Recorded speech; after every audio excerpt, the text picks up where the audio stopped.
Kwa upande wetu nadhani bado tuko kwenye wakati mgumu kwa sababu tuko kwenye mbio za kukwepa kushuka daraja. Tumejiandaa kucheza na Simba na kuona tunatafuta points kwa siku ya kesho. Tunacheza na Simba wako nafasi ya pili na tunajua sisi tuko nafasi ya tatu kutoka chini.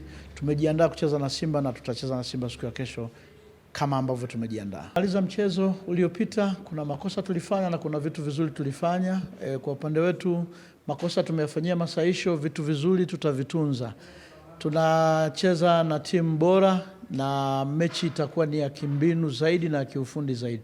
Vyote hivyo tumejiandaa navyo, tunasubiri kesho muda ufike tuweze kucheza na Simba pia. Wachezaji waliocheza mechi iliyopita na baadhi ambao wameshaanza mazoezi, kwa ujumla kwa wachezaji tuko nao kambini wote wako kwenye afya njema, tukiacha wale wanaendelea na mazoezi mepesi baada ya kutoka kwenye injury za muda mrefu. Lakini tuliokuwa nao wote wako kwenye hali nzuri kiafya, kiakili. Nategemea tutakawapanga wataanza mchezo wetu kama ambavyo tutawaelekeza.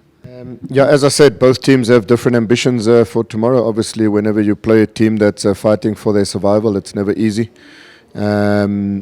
But it's important for us that our desire for success has to be higher than our opposition's desire to achieve their objective in the game tomorrow. We obviously want to challenge to win the league. It's a Simba Sports Club or a club that need to be challenging to win a league title. So we've put ourselves in a position that we are there and we are challenging. The responsibility is on us to take one game at a time, to continue winning our matches. We don't have control over what others do in the league, but what we do have control is controlling our situation, and our situation is that we need to win tomorrow.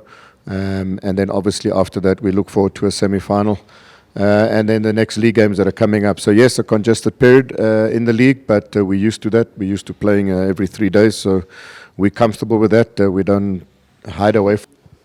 Kwa majina naitwa David Ambokile, team captain wa Mbeya City.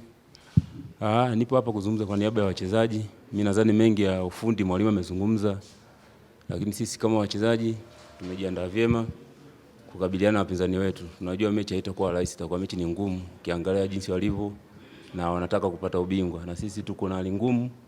Ukiangalia tuko chini huku, tuhakikishe tunaweza kutoboa ili tubakie kwa ligi kuu, lakini mechi haitakuwa rahisi. Mimi naamini tukipambana zaidi tutapata pointi 3 kesho. Si kama wachezaji huwa tunaongea vitu vingi sana, lakini asilimia kubwa kilichopo sasa hizi kwa hali ya timu ilivyopo, kilichopo ni tunaongea vitu vya kuhamasishana, tuhakikishe tunapambana kupata pointi 3. Ukiangalia kuhusu pressure, pia pressure na sisi ipo. Ukiangalia sio kwa Mbeya City tu, even kwa Simba ukiangalia wanataka ubingwa na sisi tunataka kushuka huko, lakini na sisi tunapambana kuhakikisha tunabakia na wanapambana kuhakikisha wanapata ubingwa, lakini mechi haitakuwa rahisi kama nilivyosema.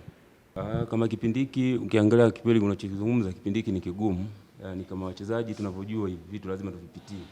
Sio kwenye mpira tu, hivi ni kwenye maisha lazima upitie vitu vipindi hivi, lakini kwa sisi hapa kama tunajua kabisa ni kazi yetu, ni wanaume ambao tunajua kupambana, lazima tuvipitie vipindi, lakini lazima tupambane kuhakikisha tunatetea nembo ya Mbeya City. Mimi niwahakikishie tu kesho tutapata pointi 3. Kwanza najisikia furaha kurudi nyumbani tena, japokuwa sipo tena nipo kwenye kuipambania timu yangu, lakini furaha itakuwa zaidi endapo tutapata matokeo ya ushindi. Lakini kingine kikubwa, sisi kama kocha alivyosema, wachezaji wote wa Simba wanajua nini wanachotakiwa kukifanya katika wakati huu, kwa sababu kile kinachokiangalia sisi kwetu ni matokeo ya ushindi tu, hakuna kingine tunachotakiwa kukifanya katika wakati huu.